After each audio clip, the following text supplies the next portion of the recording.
भक्तामर तीर्थ की पावन पवित्र भूमि खिलने लगी है। गर्भ, जन्म, तप, ज्ञान, मोक्ष, कल्याणक की भक्ति होने लगी है। प्रभु जन्म लेंगे, देवगण झूमेंगे, इंद्र इंद्राणी बलैया लेंगे, रत्न बरसेंगे, शहनाइयाँ बजेंगी, भक्त आनंद में नाचने लगेंगे। जी हाँ, कुछ ऐसा ही दृश्य देखने को मिलेगा भक्तामर तीर्थ यवत महाराष्ट्र में 7 दिसंबर से 11 दिसंबर 2024 तक आयोजित होने वाले इस पंचकल्याणक प्रतिष्ठा महोत्सव में भक्तामर वाले बाबा डॉक्टर आचार्य श्री प्रणाम सागर जी महाराज की पावन प्रेरणा से उन्हीं की जन्म स्थली पर भक्तामर तीर्थ कलश मंदिर का नव निर्माण हुआ, जिसका पंचकल्याणक प्रतिष्ठा महोत्सव बड़े ही भव्य रूप से आयोजित होने जा रहा है। जैन इतिहास में पहली बार प्रत्येक प्रतिमा विधिनायक से मंत्रित होगी। यह संपूर्ण कार्यक्रम भक्तामर वाले बाबा डॉक्टर आचार्य श्री प्रणाम सागर जी महाराज के पावन सानिध्य में संपन्न होगा। 8 दिसंबर को भगवान का जन्म कल्याणक महोत्सव मनाया जाएगा और भव्य जन्माभिषेक होगा। तो आप भी प्रभु भक्ति के शानदार कार्यक्रम में पुण्यार्जन कर सकते हैं। नवग्रह महाकुंभ कलश 11 लाख, नवग्रह नवरत्न कलश 2,51,000, हीरक पंचरत्न कलश 1,23,000, हीरक कलश 51,000, स्वर्ण कलश 21,000, रजत कलश 11,000, ताम्र कलश 5,000, पीताम्र कलश 2100 रूपए की राशि में उपलब्ध है। आयोजक भक्तामर तीर्थ पंच कल्याणक महोत्सव समिति, निवेदक प्रणाम धारा परिवार ट्रस्ट, कार्याध्यक्ष किशोर जिंदत शाह बारामती, सलाहकार केसी जैन मुंबई। संपर्क सूत्र प्रकृष्ट वचन इति प्रवचनः। जो आत्मा को उत्कृष्ट करे, आत्मा को पवित्र करे, आत्मा के अंदर आत्मस्थ होने की भाव पैदा करे, उसे प्रवचन कहा जाता है। यदि हम सामने वाले को खुश करते हैं, सामने वाले की खुशी के लिए बोलते हैं, समाज के हित में बोलते हैं, समाज के साथ बोलते हैं, पंथ और परंपरा के साथ बोलते हैं, तो ये प्रवचन नहीं पर वचन है। पर को खुश करने के लिए जो वचन हो उसे पर वचन कहा जाता है। आज की स्थिति में आप देखिए कौन सी जगह प्रवचन सुनने को मिलते हैं। प्रवचन वो हैं जो आत्मा को झकझोर, प्रवचन वो हैं जो आत्मा को झकझोर दें, प्रवचन वो हैं जो आत्म जागरण पैदा कर दे, प्रवचन वो हैं जो पंथ परंपरा से हटा के परमात्मा से जोड़ दें, प्रवचन वो हैं जो राग से वैराग्य की ओर लेकर के जाए, प्रवचन वो हैं जो संसार से निकाल करके संन्यास की यात्रा कराएं, उसे प्रवचन कहा जाता है। वर्तमान में आज हम सभी संत समागम में जाते हैं, विद्वानों के संपर्क में जाते हैं, धार्मिक सत्संग में जाते हैं। वहां पर आपको सिर्फ संसार की ही चर्चा सुनने को मिलती है। आपस में विवादों को लेकर के ही बातें सुनने को मिला करती है। ऐसा लगता है जैसे संत समागम नहीं चल रहा है, जैसे पार्टी बनाने की बातें चल रही हैं। ऐसी स्थिति में युवा पीढ़ी धर्म से दूर होती जाती है। उनको लगता है जो हम लोग कर रहे हैं आज वही मंदिर के नेता लोग कर रहे हैं, जैसा हम सोच रहे हैं वैसा ही आज बाहर मंदिर के बैठे ट्रस्टी सोचा कर रहे हैं। इसी वजह से आज की युवा पीढ़ी अपने धर्म से दूर हटके अध्यात्म की ओर अग्रसर हो रही है, अध्यात्म में अपना मन लगा रही है। थोड़ा सा पीसफुल होने के लिए, आत्म ध्यान के लिए वह शिविर ज्वाइन कर लेते हैं। उसी शिविर में बैठ करके सोहम सोहम का ध्यान करते हैं, या मैं शरीर नहीं हूँ, मैं मन नहीं हूँ, इस प्रकार का ध्यान किया करते हैं। तो जो कुछ तुम्हारे जैन धर्म में है, सारी दुनिया ध्यान सिखाने के लिए वही बता रही है, लेकिन हमें तो ध्यान ही भगवान मिले, ध्यान करने वाले भगवान के घर हम पैदा हुए, फिर भी हम ध्यान नहीं कर पा रहे। ध्यान से बैठ नहीं पा रहे, 5 मिनट भी हम अपने आप के बारे में सोच नहीं पा रहे हैं। कभी कभी बैठ के विचार किया करो, जो बेटा राजा के घर में होता है वह बेटा राजा बेटा होता है, किसी अधिकारी के घर में पैदा होता है वह बेटा अधिकारी बेटा हो जाता है, किसी व्यापारी के घर में पैदा होता है वह बेटा व्यापारी बेटा हो जाता है। और आप तो ध्यानी तीर्थंकर के परिवार में पैदा हुए, फिर भी आप ध्यान से नहीं बैठ पा रहे हो। क्या कारण है? यही कारण है कि आपने तीर्थंकर के परिवार को अपना परिवार नहीं माना। आपने भगवान की मुद्रा को अपनी मुद्रा से नहीं अटैच किया। आपने एक पल के लिए नहीं सोचा कि मेरे भगवान मुस्कुरा करके क्या संदेश देना चाहते हैं, हाथ पर हाथ रख के बैठे हैं, ये क्या उपदेश देना चाहते हैं, पद्मासन लगाए बैठे हैं, यह अंदर के पद्म को कैसे जगाने की कला सिखा रहे हैं। इस प्रकार का ध्यान हमारे अंदर नहीं जाता है। बस सिर्फ यही ध्यान रहता है कि मंदिर में आए हैं, नियम मिला है, नियम दिया है, इसीलिए कुछ हम चावल लेके आए हैं। हे भगवान, बस मैं आपका नाम लेकर के ये अष्टद्रव्य समर्पित करता हूँ। इसके अलावा 9 बार नमोकार और पढ़ लेते हैं, फिर जाके घर चले जाते हैं। ये सिर्फ दर्शन करना नहीं है, ये आपके लिए दर्शन देना है, और दर्शन दे के आप अपने घर चले जाते हो। जब तक हम भगवान से अटैच ना हो जाए, जब तक हमारे अंदर भगवान की जैसी शांति ना मिल जाए, तब तक मान के चलना अभी हमने भगवान के दर्शन नहीं किए। ये भाव जब तक आपके अंदर पैदा नहीं होंगे कि मुझे संतुष्टि नहीं मिली, कि मैंने भगवान को देखा ही नहीं, भगवान से अच्छे से मिल नहीं पाया, भगवान के जैसा बैठ नहीं पाया, आत्मा के बारे में सोच नहीं पाया, इसका मतलब अभी हमारे दर्शन अधूरे हैं। आज तक हमने दूर दर्शन किए हैं, दूर से ही हम भगवान के दर्शन करते हैं, देव दर्शन नहीं किए। देव दर्शन भगवान की गर्भगृह में आकर के, खड़े होकर के, विनय करके, भक्ति करके, तन्मयता के साथ जुड़ करके देव दर्शन हुआ करते हैं। आप कैसे दर्शन करते हो आप सभी जानते होंगे। कितने समय से लोग मंदिर में पूजन कर रहे हैं, दर्शन कर रहे हैं, विधान कर रहे हैं, अनुष्ठान कर रहे हैं। हजारों लाखों रुपए की सामग्री हमने मंदिर में समर्पित कर दी, लेकिन अपने आप को आज तक मंदिर में समर्पित नहीं कर पाया। धन दे करके, धान्य चढ़ा करके अपने आप को कहते धन्य हो गया, ये गलत बात है। सबसे पहले आप सोचिए कि आज मैंने 10 मिनट का समय दिया है, 10 मिनट के समय में मुझे क्या मिला। ये भाव हर पल तुम्हारे मन में होना चाहिए, तो ही आपके जीवन में आपकी आत्मा का कल्याण हो सकता है। आज हम समागम में जाते हैं, ताली बजाते हैं, खुश हो जाते हैं, मजा आ गया। एक व्यक्ति भोपाल में मिला, सुबह भी आता था, प्रवचन में भी आता था, दोपहर में स्वाध्याय में आता था, शाम को भी सामायिक में बैठता था।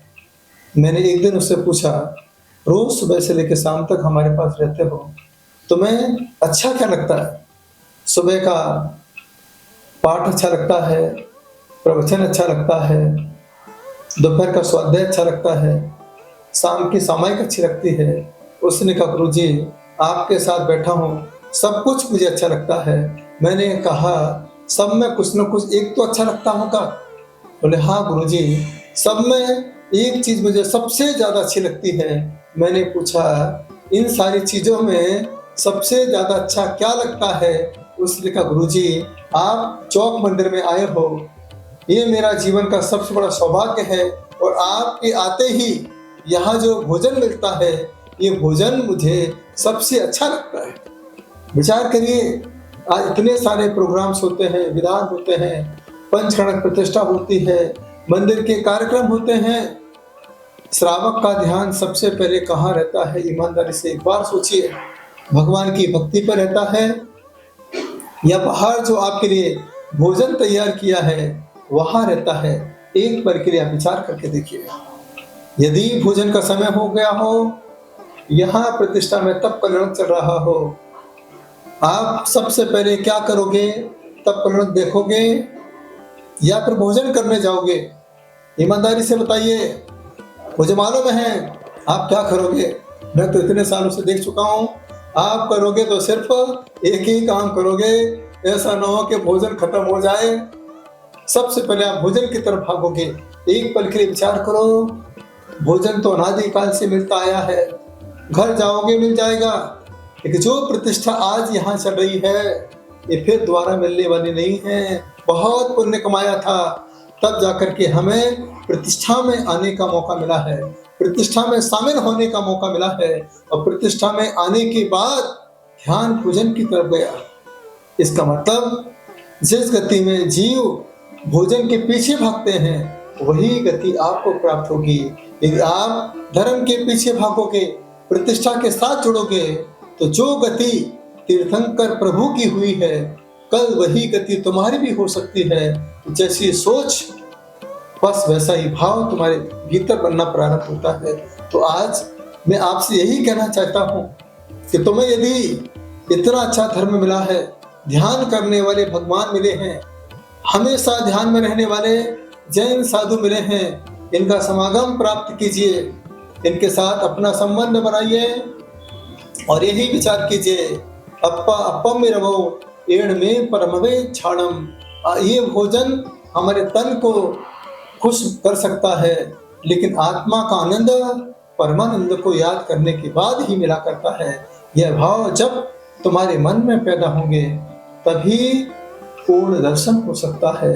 दर्शनम देव देवस्य दर्शनम पापनाशनम, दर्शनम स्वर्ग सोपानम, दर्शनम मोक्ष साधनम। कौन सा दर्शन?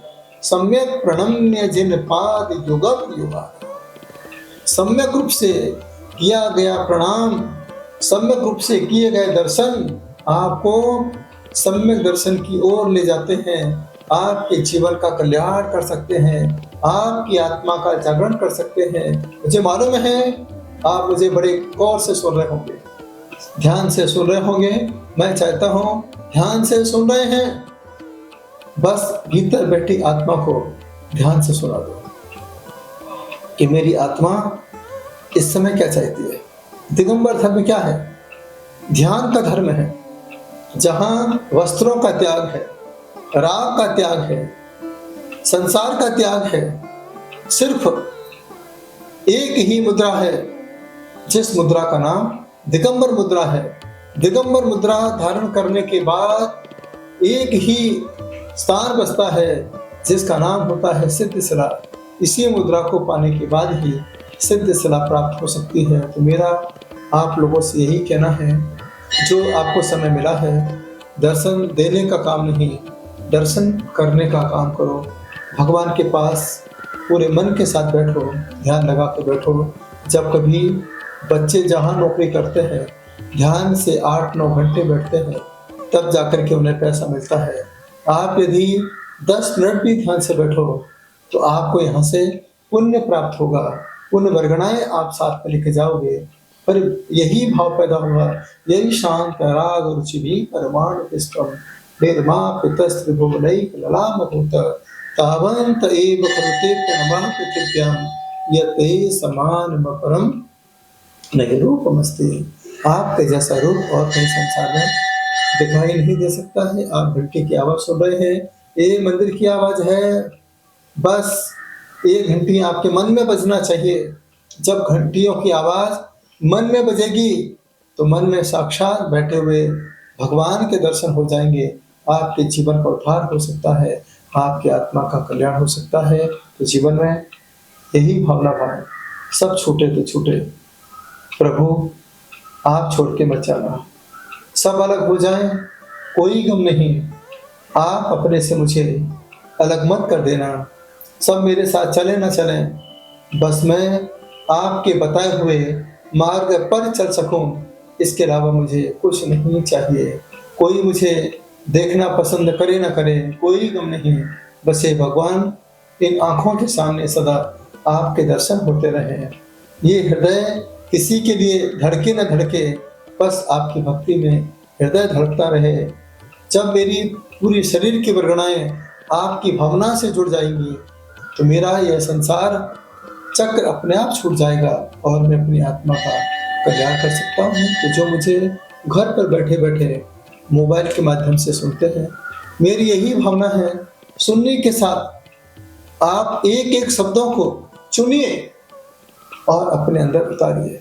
मैं इतनी मेहनत करता हूँ आप तक शब्द पहुँचाने के लिए, बस मैं चाहता हूँ थोड़ी सी मेहनत करके इन शब्दों को समेट के अपने अंदर की आत्मा के अंदर समाहित कर दें, तो नियम से आपके जीवन का उद्धार हो सकता है, कल्याण हो सकता है। तो जीवन में एक ही भावना बना के रखें, मैं क्यों आया, क्या करने आया, क्या कर रहा हूँ, क्या मिला, क्या मिलेगा। इसके बाद जब मैं अपने बारे में सोचूंगा तब उसे क्या मिलेगा, ये भाव अपने मन में बना के रखोगे तो ही आपका मार्ग प्रशस्त हो सकता है, आपके जीवन का कल्याण हो सकता है। जिस गति पर प्रभु पहुंचे हैं उसी गति की यात्रा आप भी कर सकते हैं। मेरी भावना है आप भी उस यात्रा से जुड़ें और उस यात्रा से जुड़ करके मोक्ष मार्ग में प्रशस्त हों, यही मेरी भावना है। प्रेम से सुना, अनुग्रहित। भक्तामर तीर्थ की पावन पवित्र भूमि खिलने लगी है। गर्भ, जन्म, तप, ज्ञान, मोक्ष, कल्याणक की भक्ति होने लगी है।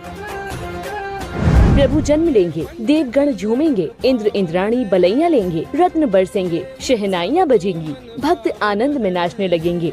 जी हाँ, कुछ ऐसा ही दृश्य देखने को मिलेगा भक्तामर तीर्थ यवत महाराष्ट्र में 7 दिसंबर से 11 दिसंबर 2024 तक आयोजित होने वाले इस पंचकल्याणक प्रतिष्ठा महोत्सव में भक्तामर वाले बाबा डॉक्टर आचार्य श्री प्रणाम सागर जी महाराज की पावन प्रेरणा से उन्हीं की जन्म स्थली पर भक्तामर तीर्थ कलश मंदिर का नव निर्माण हुआ, जिसका पंचकल्याणक प्रतिष्ठा महोत्सव बड़े ही भव्य रूप से आयोजित होने जा रहा है। जैन इतिहास में पहली बार प्रत्येक प्रतिमा विधिनायक से मंत्रित होगी। यह संपूर्ण कार्यक्रम भक्तामर वाले बाबा डॉक्टर आचार्य श्री प्रणाम सागर जी महाराज के पावन सानिध्य में संपन्न होगा। 8 दिसंबर को भगवान का जन्म कल्याणक महोत्सव मनाया जाएगा और भव्य जन्माभिषेक होगा। तो आप भी प्रभु भक्ति के शानदार कार्यक्रम में पुण्यार्जन कर सकते हैं।